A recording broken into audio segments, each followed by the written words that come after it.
meva, tu. Quin cansanci porto avui a sobre. I quina gana que tinc. Espero que hi hagi alguna cosa per a menjar.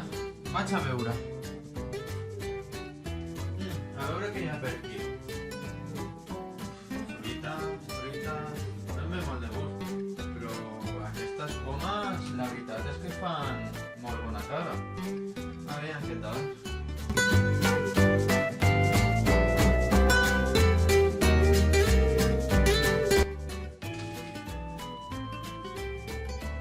Un dia? Doncs sí que n'és de bona. Bon dia, tu. Laura Caigo.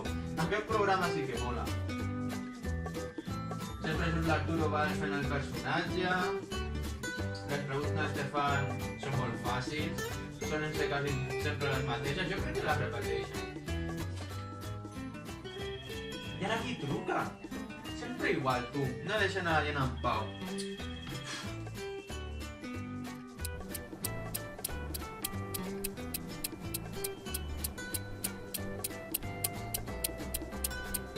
Vale. Vinga.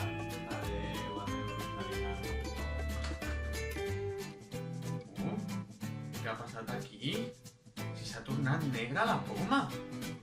Uf, quin fàstic em dona això ara. Jo això no m'ho menjo.